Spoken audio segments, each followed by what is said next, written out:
The trading ship Luminous Drift floated peacefully through empty space. Inside the vessel, 12 crew members went about their normal duties. They were Zenari, a peaceful species known throughout the galaxy for their merchant skills. Their skin glowed with soft blue and green patterns, showing they were calm and content. Captain Vexithari sat in his command chair, reviewing supply reports.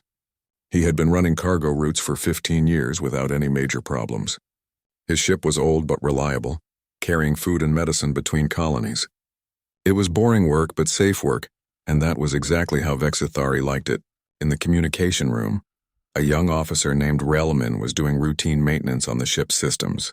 He was new to the crew, only 6 months into his first assignment. The communication equipment was ancient, installed back when the ship was first built decades ago. Relman carefully worked through his checklist, testing each system one by one. His 3-fingered hand reached for a control panel he had cleaned many times before. But this time, he noticed a small switch hidden under a protective cover. The cover was dusty, like nobody had opened it in years. Relman was curious. He opened the cover to see what the switch controlled. The moment his finger touched the switch, alarms started blaring throughout the ship. Red lights flashed on every console. Relman jumped back in shock, his skin turning bright orange with panic. "Captain Vexthari!" he shouted into his communicator. "Something is wrong! The system is doing something I cannot stop." The captain ran to the communication room. Other crew members followed him, their skin colors shifting to worried purples and yellows. On the main screen, a message was playing over and over again. The message was being broadcast on every emergency frequency in the sector. "This is the trading vessel Luminous Drift. We are under attack by unknown hostiles. Hull breaches on multiple decks. Casualties mounting. Requesting immediate military assistance. Repeat, requesting immediate military assistance." But none of it was true. The Luminous Drift was perfectly fine. No attacks, no damage, no casualties. The message was a pre-recorded emergency broadcast from decades ago, back when the galaxy was a more dangerous place. "Turn it off," Captain Vexthari ordered. Relman's hands shook as he tried every command he knew. Nothing worked. The emergency system had taken complete control. "I cannot stop it, Captain. The protocol blocks any attempt to cancel it. It was designed to keep working even if enemies tried to jam our signals." For 2 hours, the crew tried everything. They pulled apart control panels, disconnected wires, and read through old instruction manuals that nobody had looked at in years. Finally, the chief engineer found the main power cable to the communication array and physically cut it with a tool. The message stopped. The bridge went quiet except for the sound of heavy breathing. "Damage report," Captain Vexithari said quietly. His first officer checked the records. The message was broadcast across 12 star systems. It reached 4 Zenari outposts, 2 Confederation monitoring stations, and... He stopped talking. His skin went completely white. "And what?" the captain asked. "And the edge of human space." Everyone on the bridge became very still. They all knew about the humans. 20 years ago, a new species had joined the galactic community. They came from a planet called Earth, a world so dangerous that most other species would die there within minutes. The humans were survivors of that brutal world, and they had brought their survival instincts with them to the stars. The galaxy called them Deathworlders. They were strong, fast, and seemingly built for violence, but more than that, they were unpredictable. They did not think like other species. They made decisions that seemed to ignore logic and self-interest. "Send corrections immediately," Captain Vexithari ordered. "Explain to everyone that it was a malfunction. Apologize to any human ships that received our message. Make it very clear that we are safe and need no assistance." The corrections went out within minutes. The crew sent apologies to every station and ship that might have heard the false distress call. They explained the technical failure in detail. They hoped that would be the end of their embarrassing mistake. 3 days passed. The Luminous Drift continued its route, delivering supplies to a mining colony. The crew tried to forget about the incident. Relman worked extra shifts to make up for his error. Captain Vexithari filed reports with his company explaining what happened. Then the sensors detected something. One ship, then another, then another. Within 1 hour, 67 warships appeared around the Luminous Drift. They formed a defensive sphere with the merchant vessel protected in the center. Every single ship was human. The Zenari crew stared at their displays in complete shock. They had never seen so many military vessels in one place. Human warships were not like the elegant ships of other species. They were dark and angular, covered in armor plating and weapon systems. They looked like they were built for one purpose: war.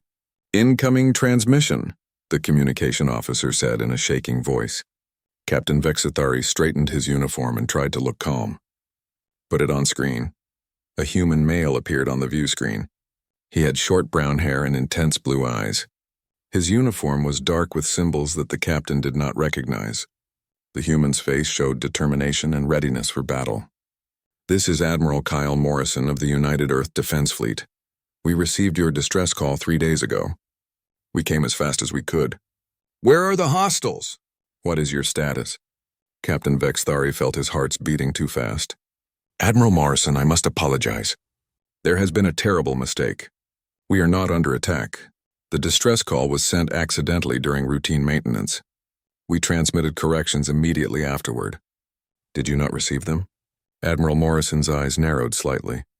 "We received your corrections, Captain, but we still came to verify your safety in person." "You traveled for 3 days because of a false alarm?" The captain could not hide his surprise. "We traveled for 3 days because someone sent a distress call," the admiral replied. "Whether it was real or not, we needed to make sure." "Can you confirm that you and your crew are unharmed?" "Yes, Admiral. All 12 crew members are healthy. Our ship has no damage. We are very sorry for bringing your entire fleet here for nothing." Behind Admiral Morrison, other human officers worked at their stations. The captain could see weapon systems on standby, ready to fire at any moment. These people had prepared for a major battle. "Running full scans now," another human voice said in the background. Admiral Morrison nodded but kept his eyes on the Zanari captain. "Captain Vexithari, I need you to be completely honest with me. Are you under any duress? Are you being forced to say you are safe?" "No, Admiral. I promise you we are truly safe. This was simply an unfortunate technical failure." Several tense moments passed while the humans checked their sensor readings. Finally, one of the officers spoke. "Confirmed, Admiral. No damage to their hull. No weapons fire detected. No other vessels in the area. Life signs show 12 Zanari, all healthy." Admiral Morrison nodded slowly. "Understood." He looked back at Captain Vexithari. "Captain, I recommend you upgrade your communication systems and retrain your crew on emergency protocols. The next species that responds to a false distress call might not be as understanding."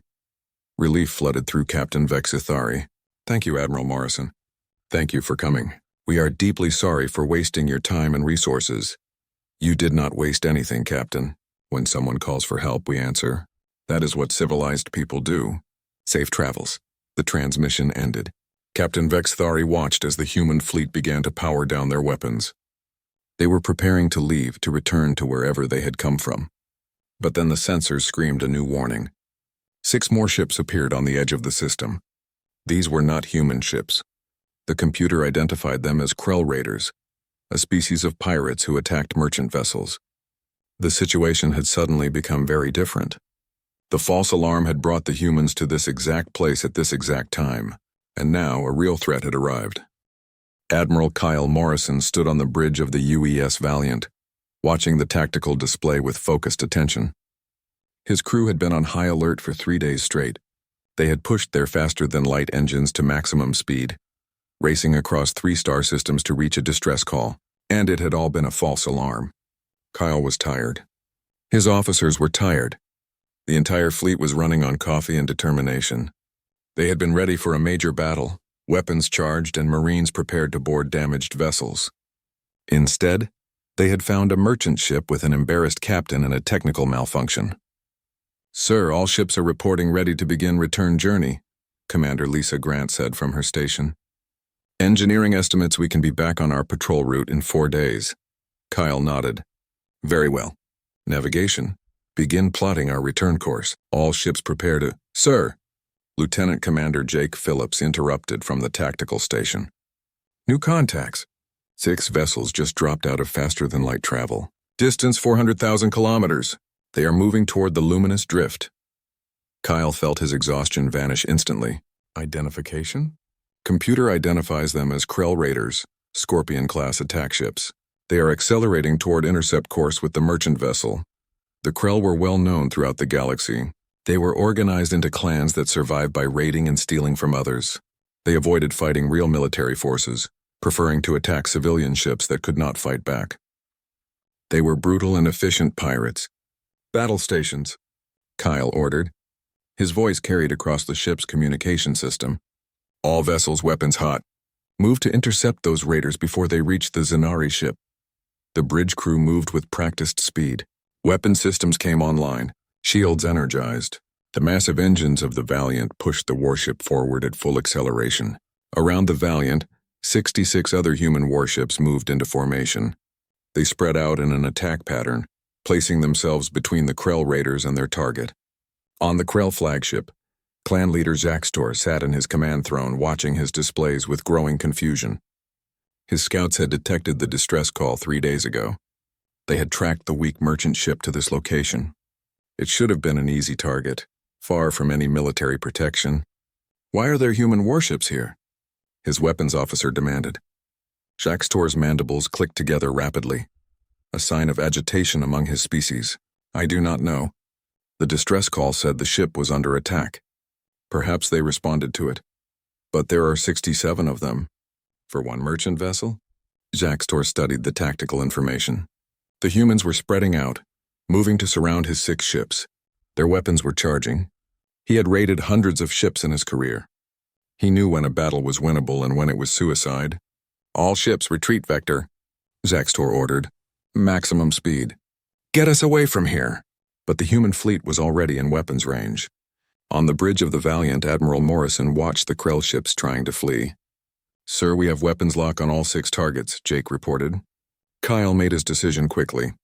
"Target their engines only. I want them disabled, not destroyed. Fire when ready." The human fleet opened fire. Magnetic accelerator cannons launched projectiles at incredible speeds. These were not energy weapons like most galactic species used. They were solid slugs of metal, moving at a significant fraction of light speed. The rounds hit with devastating accuracy. The Krell ships had shields, but shields were designed to stop energy weapons. They did almost nothing against solid projectiles moving that fast. The first Krell ship lost power as its engine section exploded. The second ship followed seconds later. Then the third, fourth, fifth, and sixth. Within 90 seconds of the first shot, all 6 raider vessels were drifting dead in space. "Cease fire," Kyle ordered. "Status of the Krell ships?" "All disabled, sir. Their engine sections are destroyed, but life support is intact. No casualties detected." Kyle nodded with satisfaction. "Good. Send their coordinates to the nearest Confederation security force. They can come collect these pirates." He opened a communication channel to the luminous drift. "Captain Vexithari, are you all right?" On the Zanari ship, the captain and his crew had watched the entire battle in stunned silence.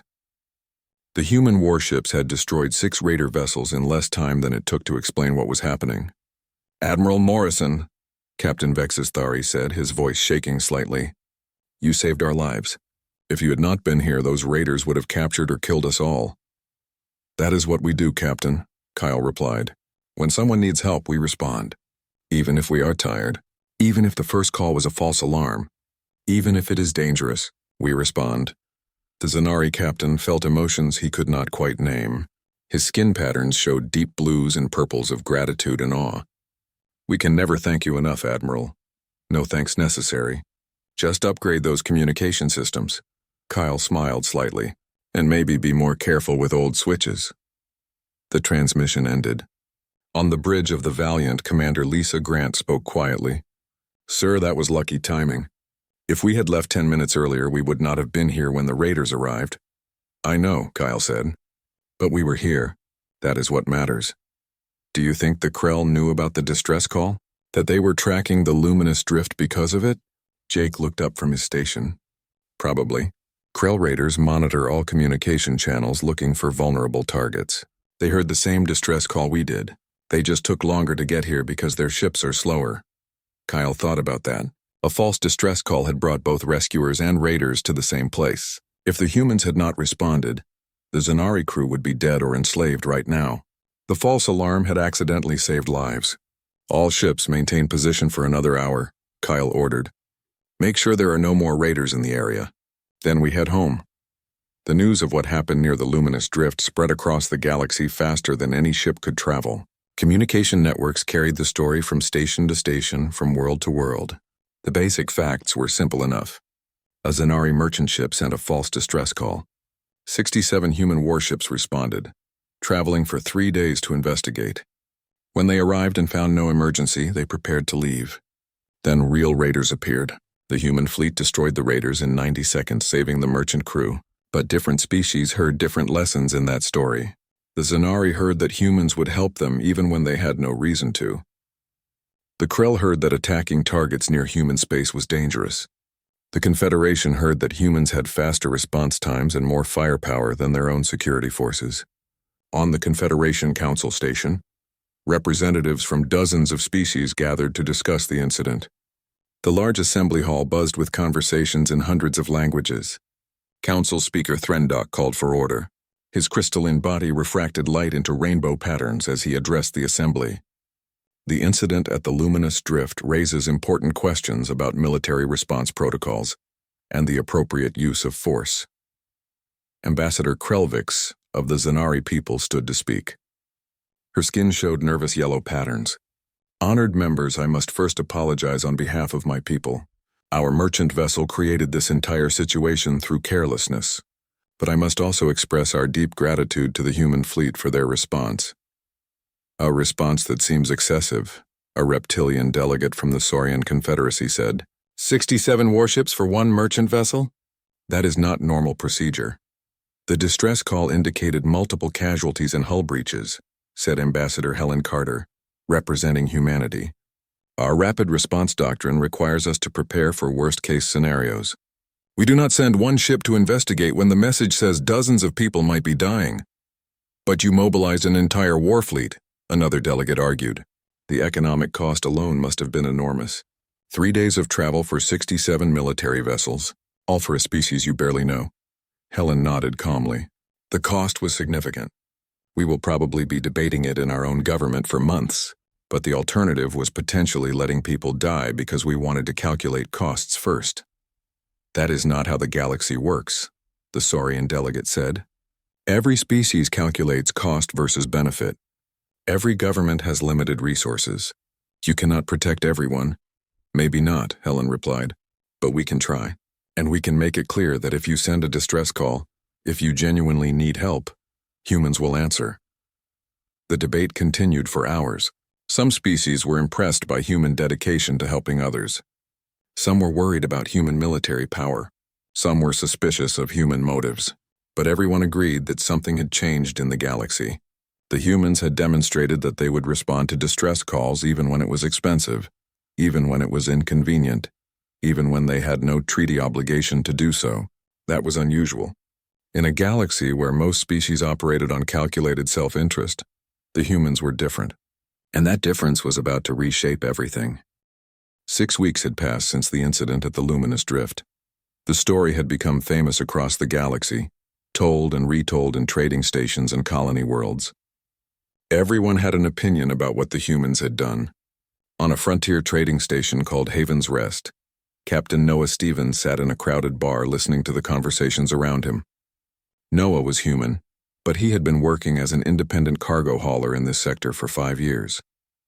He knew these people and understood how they thought. At the next table, a group of alien merchants were talking about the luminous drift incident. A Vrelian with long sensory stalks was speaking to his companions.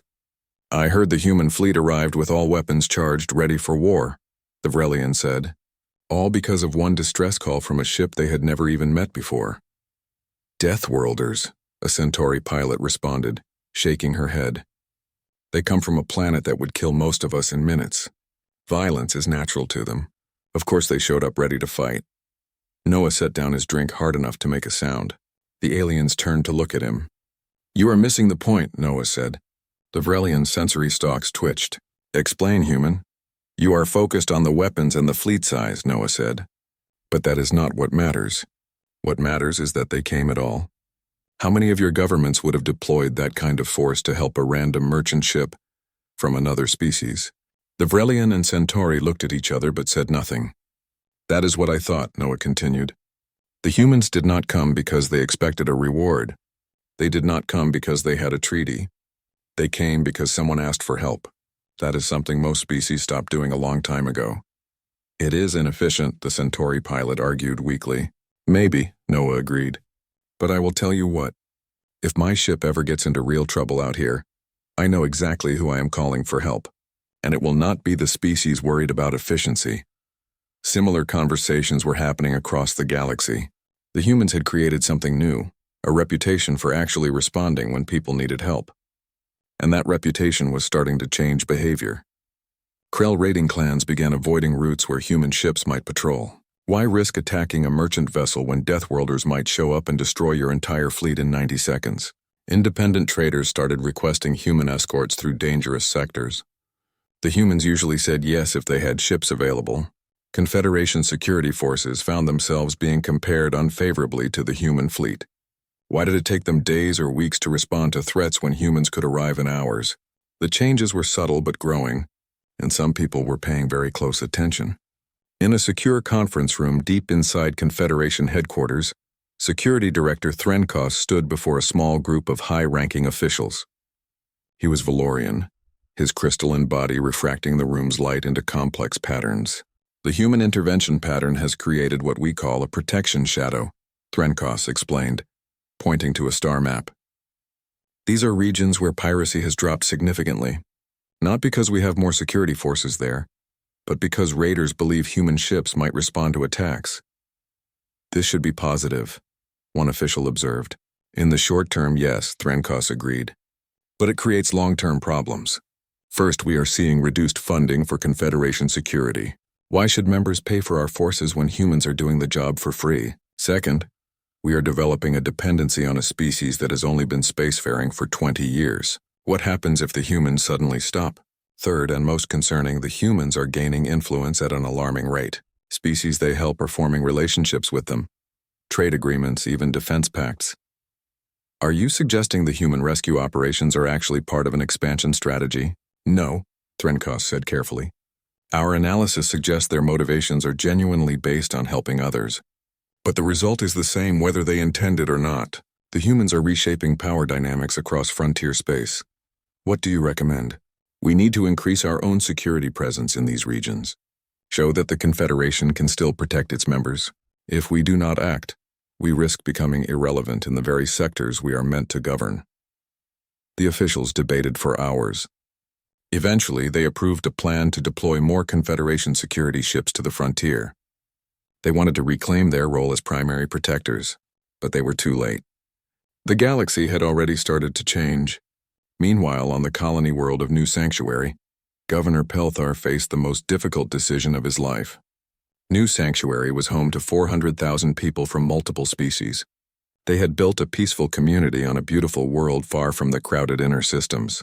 It was exactly the kind of quiet, vulnerable target that raiders loved. Governor Pelthar stood in the colony's command center, staring at the sensor displays with growing horror. 3 Krell heavy cruisers had just entered orbit around his world. They were broadcasting a simple message: surrender or be destroyed. What are our options? Pelthar asked his security chief. We have none, Governor. We have no military ships, only a few civilian security shuttles for search and rescue. If we fight, they will bombard us from orbit. If we surrender, they will strip the colony and take people as slaves. Either way, thousands will die. The Confederation Defense Force, 6 days away at best. The Krell are giving us 2 hours to respond. Pelthar felt the weight of 400,000 lives pressing down on him. He had governed this colony for 12 years, watching it grow from a small outpost to a thriving community. The thought of abandoning these people to raiders made him sick. Governor, a young communications officer, spoke hesitantly. There might be one option. The humans. Everyone turned to look at her. The human rapid response fleet that went to the luminous drift, she continued. According to our information, they are still operating in this general sector. They are approximately 8 hours away at maximum speed. The humans have no treaty with us, Pelthar said. Why would they help? The luminous drift incident suggests they might respond anyway, the officer argued. If we send a clear distress call explaining the situation, they might choose to help. The security chief shook his head. It is a gamble, Governor. We would be asking them to fight 3 heavy cruisers. If they refuse or arrive too late, we will have wasted our time on false hope. Pelthar thought about everything he had heard regarding the humans. They had responded to a false alarm by traveling 3 days across space.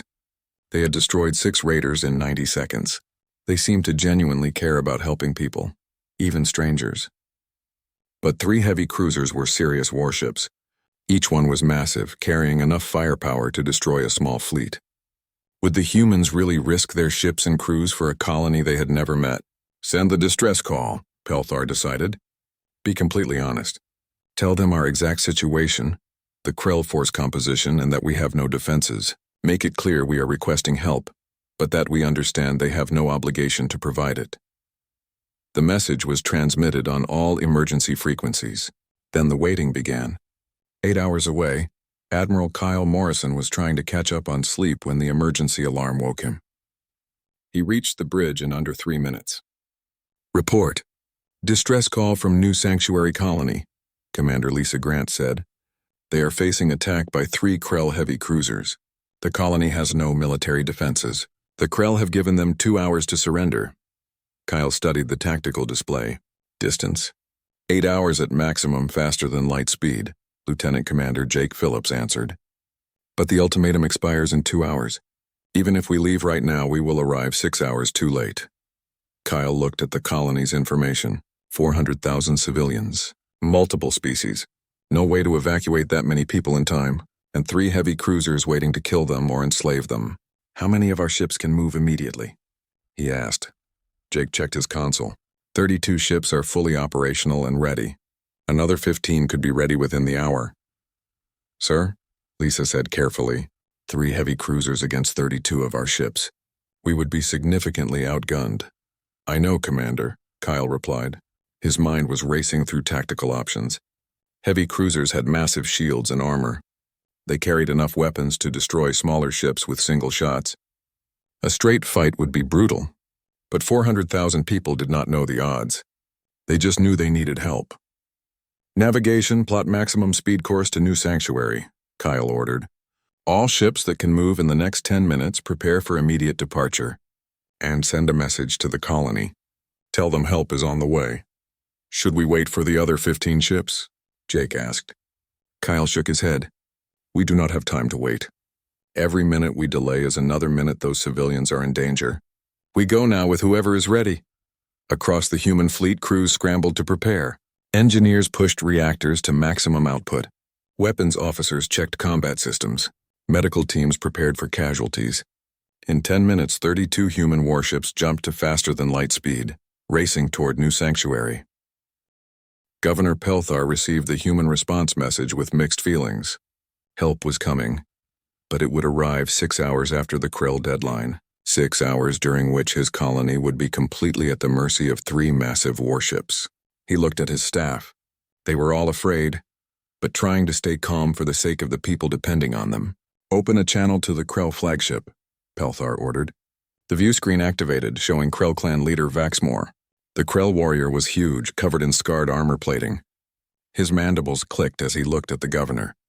Governor Pelthar, Vaxmore's translator made his growling speech understandable. Have you decided to surrender peacefully, or shall we show you why resistance is pointless? Pelthar straightened his back and tried to sound confident. Neither, clan leader. We have requested assistance from military forces in the area. They are coming here now. I am asking you to leave before they arrive. Vaxmore laughed, a harsh grinding sound. You lie poorly, Governor. We have checked for Confederation Defense Force ships. There are none within days of your location. You are alone and defenseless. We did not call the Confederation, Pelthar said quietly. We called the humans. The laughter stopped immediately. Vaxmore leaned forward, his expression suddenly serious. You are lying. Check your own intelligence networks, Pelthar suggested. The humans responded to the luminous drift incident 6 weeks ago with 67 warships. That same fleet is operating in this sector, and they are coming here. Vaxmore turned to one of his officers and spoke in rapid Krell. The officer worked at his console, then responded with something that made Vaxmore's whole body stiffen. Pelthar pressed his advantage. Your 2-hour deadline has expired, but I'm prepared to offer you one of my own. Leave this system within the next 6 hours and we will not tell the approaching human forces your exact position. You expect me to run from Deathworlders based on reputation alone? Vaxmore demanded. I expect you to make a smart choice, Pelthar replied. You came here expecting an easy raid on a defenseless colony. That situation has changed. The question is whether you want to bet 3 heavy cruisers on how the humans will respond to finding you, threatening 400,000 civilians. The tension stretched between them. Pelthar could feel his heart's beating too fast. If Vaxmore decided to call his bluff, the colony was doomed. Finally, Vaxmore spoke again. You have courage, Governor. Foolish courage, but courage. We will withdraw. But tell your human friends that the Krell remember debts. This is not over. The transmission ended. On the sensor displays, the 3 Krell heavy cruisers began moving away from New Sanctuary. Their engines built power and then they jumped to faster-than-light speed, disappearing from the system. Pelthar collapsed into his chair. Around him, the command center erupted in cheers and crying. They had survived. 400,000 people were safe because the Krell believed the humans would actually come to help. Should we inform the human fleet that the crisis is over? The communications officer asked. Pelthar thought for a moment. Yes, tell them what happened, and send them our deepest thanks. They did not hesitate when we called for help. Even though they will arrive to find the danger has passed, they were ready to fight for us. That deserves to be remembered. 6 hours later, Admiral Kyle Morrison and his fleet dropped out of faster-than-light travel near New Sanctuary. They found a peaceful colony and no Krell ships anywhere in the system. The Krell withdrew, Kyle announced to his bridge crew after reading the governor's message. The colony is safe. Because of us, Lisa said quietly. They retreated because they knew we were coming. Kyle nodded slowly. Change course. We will still visit New Sanctuary and make sure everything is secure, but it seems our reputation is doing some of the work for us now. Is that good, sir? Jake asked. I do not know yet, Kyle admitted. But somewhere out there 400,000 people are alive because we were willing to answer a call for help. That is good enough for now. The story of New Sanctuary spread even faster than the Luminous Drift incident. Within days, every major civilization knew what had happened. The humans had not even needed to fire a shot. Their reputation alone had been enough to make the Krell flee. On trading stations and colony worlds across the frontier, people talked about what it meant. The galaxy was learning a new rule. If you threaten someone near human space, there is a good chance the Deathworlders will show up. And when they do, they will not calculate costs or debate obligations. They will simply help. Piracy rates in the frontier sectors dropped by almost 40% over the next month. Raiders began avoiding any targets that might attract human attention. Some criminal clans even moved their operations to entirely different regions of space, far from where human ships patrolled. But the changes were not universally welcomed. On the Confederation Council station, many delegates were becoming nervous about human influence. They are reshaping the security dynamics of 3 entire sectors, one delegate complained during a private meeting. Without permission, without coordination, without even asking for our approval. They are protecting civilians, another delegate countered. Should we be angry about that? We should be concerned about growing dependent on them. What happens if the humans decide to stop helping? What happens if they start demanding payment or territory in exchange for their protection? Ambassador Helen Carter listened to these debates with patient understanding. She knew that many species found human behavior difficult to understand. In a galaxy where most civilizations operated on self-interest and calculated benefits, humanity's approach seemed almost alien. The humans do not want territory, Helen explained during one council session. We do not want payment.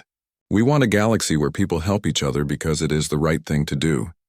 Noble words, a Saurian delegate said, but impractical. You cannot change fundamental galactic culture through goodwill.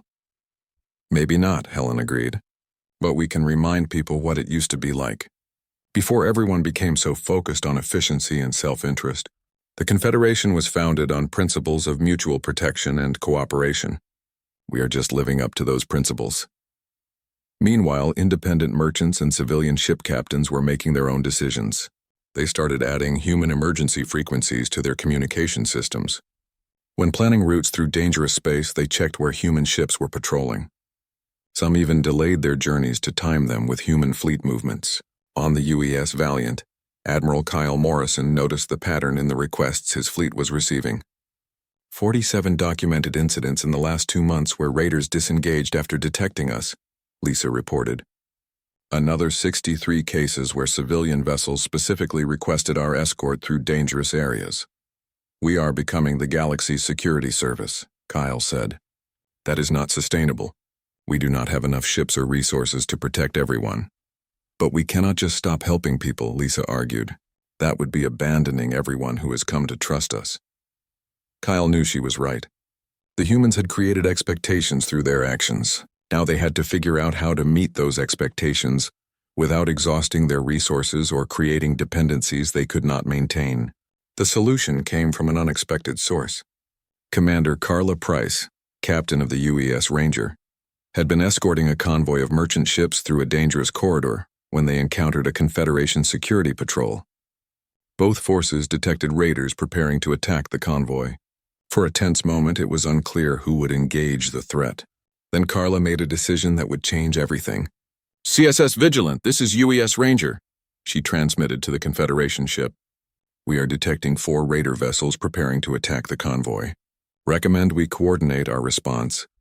The Confederation commander, a Saurian named Vextor, hesitated only briefly. "Agreed, UES Ranger. Suggest pincer formation. You take the northern approach, we will move in from the south." The combined human and Confederation force engaged the raiders together. The pirates, expecting to face ships separately, found themselves caught between coordinated vessels. Within minutes, all 4 raider ships were disabled.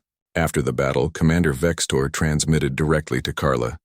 "Well done, Commander Price, your reputation is deserved." "Thank you, Commander Vextor. Perhaps we should coordinate more often." "Perhaps we should," Vextor agreed.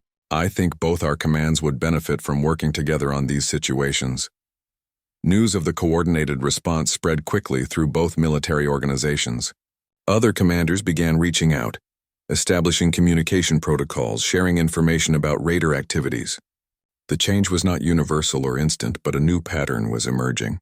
Humans and Confederation forces working together instead of competing. Part 5, 3 months after the new sanctuary incident, Admiral Kyle Morrison sat in a virtual meeting with Fleet Admiral Christine Baker, his superior officer back on Earth.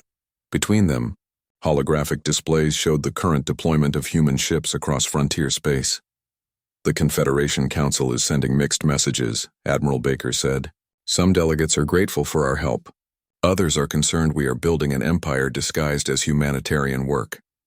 Kyle studied the data flowing across his screens. "We are not building an empire. We are just responding to calls for help. I know that. You know that. But perception matters in politics. Some council members worry that all this helpful behavior is just preparation for expansion, that we are winning loyalty from colonies and trading partners so we can control them later. That is not our goal," Kyle said firmly. "I believe you," Baker replied. "But here is the reality. Piracy has dropped almost 40% in the sectors where you operate. Several minor conflicts have been resolved peacefully because nobody wanted to risk human intervention. You are making space safer just by being there, but you cannot keep up this pace forever. Your crews are exhausted, your ships need maintenance, and we are running low on supplies." Kyle knew she was right. His crews had been running on determination and stimulants for months. Ships needed repairs, systems needed upgrades, people needed rest. "What are our orders?" he asked. "Officially, continue current operations but exercise more caution. Do not look for fights. Respond to legitimate distress calls but verify situations before committing forces." Standard procedures? And unofficially?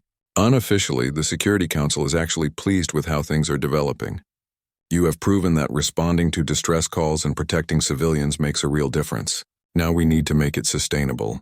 The Confederation has proposed a formal security partnership. Joint patrols, shared intelligence, coordinated response protocols. Kyle was surprised. They want to work with us officially? Yes, it means acknowledging Confederation authority in certain situations, accepting their jurisdiction over some enforcement activities, basically integrating into their existing security structure rather than operating independently. How do you feel about that? Baker thought carefully before answering. I think it is the right move. We have made our point. We have shown that helping people matters. Now we need to make it sustainable without burning out our resources.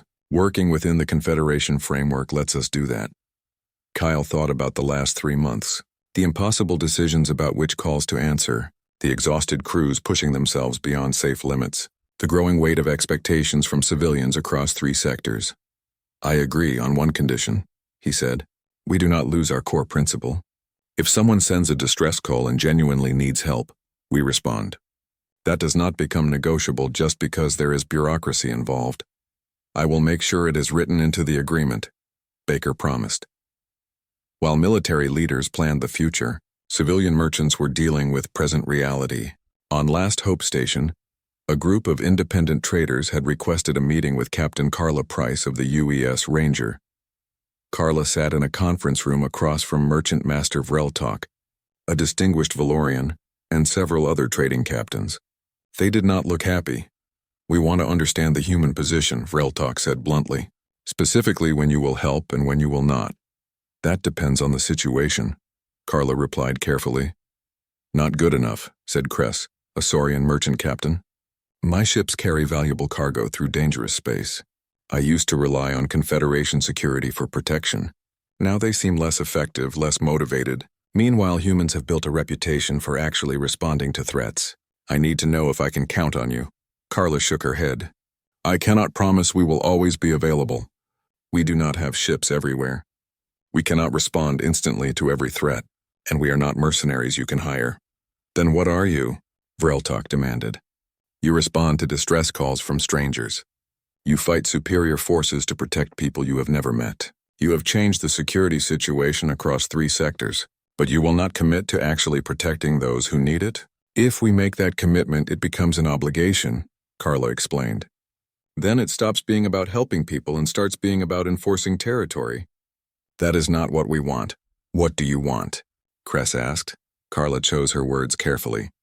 We want a galaxy where people help each other because it is right. Where sending a distress call means something again. Where raiders think twice before attacking civilians because they know someone might actually respond. Noble ideas, Vreltok said, but not practical.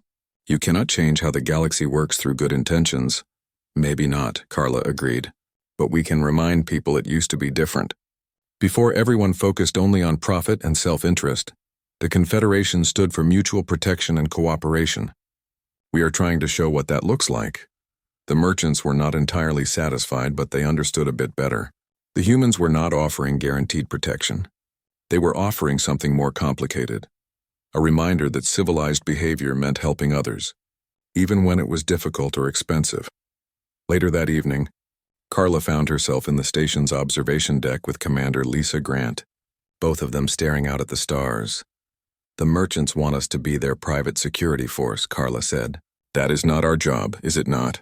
Lisa asked. We respond to distress calls. We protect civilians. We fight pirates. How is that different from being a security force? Intent, Carla said. Security forces work for payment or political control. We do this because it is right. And if people start depending on us, if our willingness to help creates expectations we cannot meet, Carla was quiet for a long moment. Then we figure out how to meet them. Because the alternative is going back to a galaxy where distress calls get ignored and the strong prey on the weak. I cannot accept that.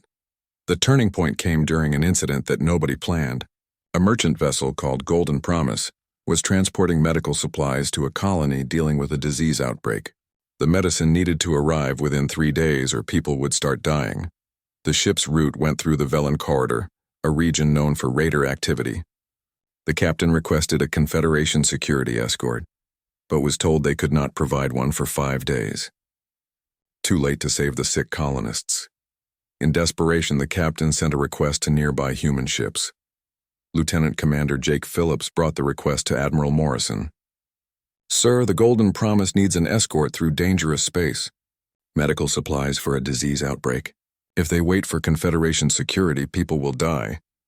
How far out of our patrol route? Kyle asked. 16 hours. We could assign the UES Defender and 2 support frigates. They could complete the escort and rejoin the fleet within 30 hours. Kyle made the decision quickly. Do it. Those people need that medicine. The escort mission went smoothly. The UES Defender and her support ships protected the Golden Promise through the Velen Corridor without incident. The medical supplies reached the colony in time. Lives were saved. But something else happened during that mission. A Confederation security patrol, responding to their own intelligence about raiders in the corridor, encountered the human escort force. Instead of territorial tension, the commanders coordinated their efforts. They shared sensor data, planned patrol routes together, and established communication protocols. When both forces returned to their bases, they filed reports recommending more coordination between human and Confederation forces. Other commanders read those reports and began making similar suggestions. The idea spread organically, growing from practical field decisions rather than political mandates. Commanders who worked together found it more effective than working separately. They shared intelligence about raider movements, coordinated patrol schedules, and backed each other up during engagements. Within 2 months, informal cooperation had become standard practice in several sectors. Confederation and human ships were working as partners instead of competitors. The formal agreement came together surprisingly quickly once both sides wanted it. Diplomats negotiated the details. But the basic framework was simple: shared responsibility for frontier security, coordinated response protocols, and mutual support during emergencies. 6 months after the luminous drift incident, representatives from Earth and the Confederation Council met to sign the Joint Security Initiative. The ceremony took place on the Council station, broadcast across the galaxy. Council Speaker Threndok addressed the assembled delegates and watching populations. 6 months ago, a young officer made a mistake and accidentally sent a distress call. The human response to that mistake reminded us of something important: that the purpose of security forces is not to project power, but to protect those who cannot protect themselves. That when someone calls for help, the civilized response is to answer. He paused, his crystalline form catching the light from hundreds of recording devices. The humans did not ask for payment or territory. They simply responded because it was right. In doing so, they challenged us to remember our own founding principles. This agreement represents our commitment to meet that challenge. Part 6. 1 year after the luminous drift incident, the galaxy had changed in ways nobody could have predicted from a single technical malfunction. Admiral Kyle Morrison stood on the bridge of the UES Valiant, watching a joint patrol operation between 3 human ships and 4 Confederation vessels. They were sweeping through the Outer Rim sectors, an area that used to be notorious for piracy and raiding. Now it was becoming one of the safer regions in frontier space. Sensors show clear, Lieutenant Commander Jake Phillips reported. No unauthorized vessels detected within 3 light hours. The raiders have learned to stay away, Commander Lisa Grant observed from her station. 12 months ago, we would have encountered at least 2 or 3 pirate groups in this sector. Kyle nodded. The statistics told the story clearly. Piracy across the frontier sectors had dropped by 62% since the Joint Security Initiative began. Not because there were dramatically more patrol ships, but because raiders knew that attacks would bring responses. Fast, coordinated, effective responses. Incoming message from the CSS Vigilant, the communications officer announced. Commander Vextor requests a status update. Put him through, Kyle said. The view screen showed the Saurian commander who had been one of the first Confederation officers to coordinate with human forces. Over the past year, Vextor and Kyle had worked together on dozens of operations. They had developed mutual respect and something that might even be called friendship. Admiral Morrison, Vextor said in greeting, my sensors are showing the same clear readings. It appears our reputation has preceded us once again. Good, Kyle replied. That means we can actually help the people who need it instead of spending all our time chasing pirates. Speaking of which, I have received a request from a medical transport that will be passing through this sector tomorrow. They are carrying vaccine supplies to 3 colonies. They have asked if we can provide escort. We can adjust our patrol route to cover them, Kyle said. Send me their flight plan and we will coordinate. It was a simple exchange, routine now. But a year ago, such cooperation would have been unthinkable. Confederation and human forces working together as partners, sharing responsibilities, trusting each other. The Joint Security Initiative had formalized what field commanders had already discovered. They were more effective working together than working separately. Human ships brought speed, firepower, and willingness to engage threats. Confederation ships brought experience, resources, and established relationships with local populations.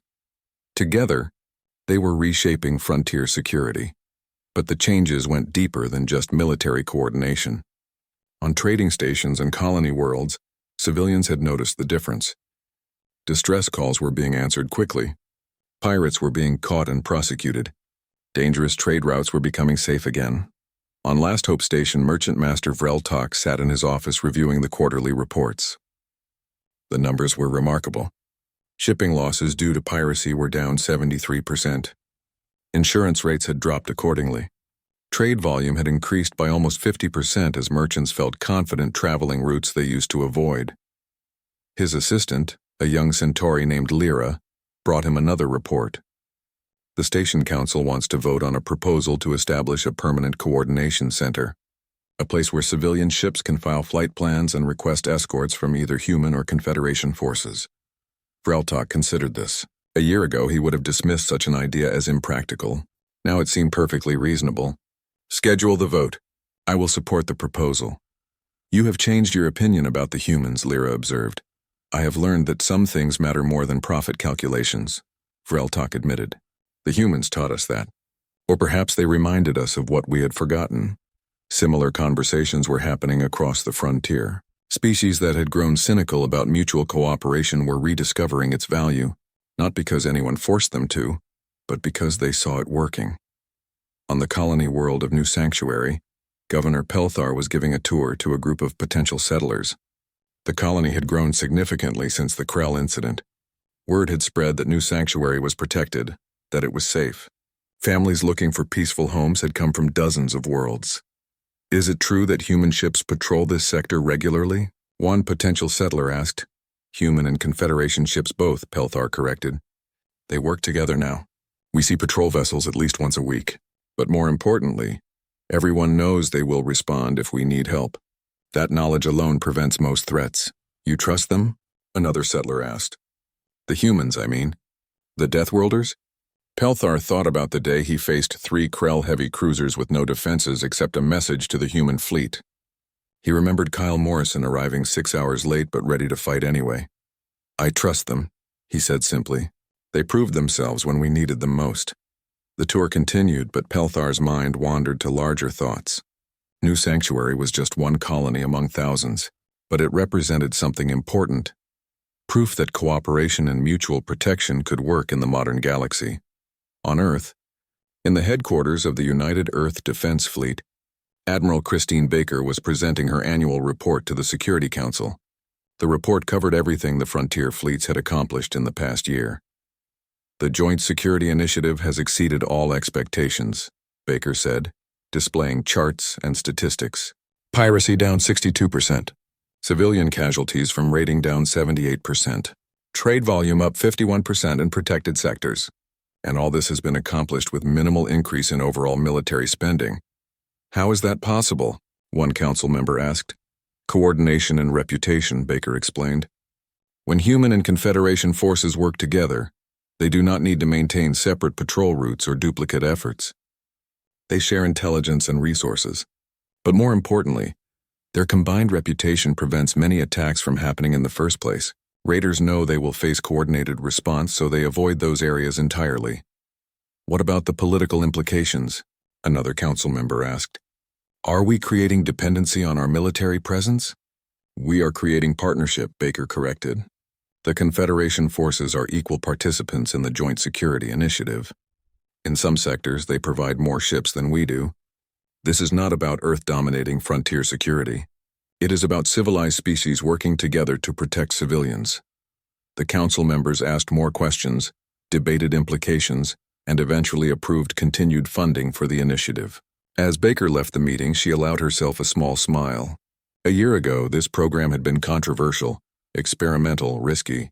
Now it was established policy with broad support, all because of one accidentally sent distress call and the decision to respond to it. Back on the UES Valiant, Admiral Kyle Morrison was dealing with a different kind of challenge.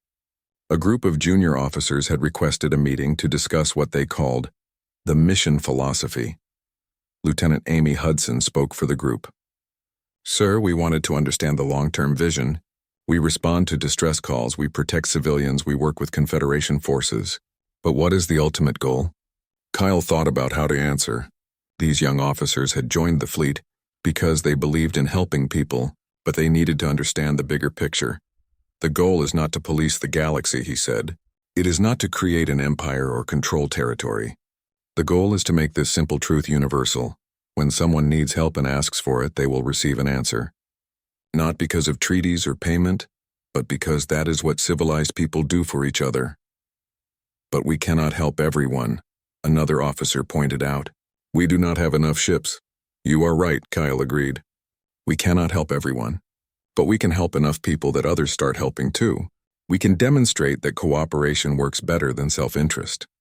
We can inspire other species to remember their own better natures. Is it working? Amy asked. Kyle pulled up a star map showing the frontier sectors. Areas that used to be marked as dangerous were now coded as secure.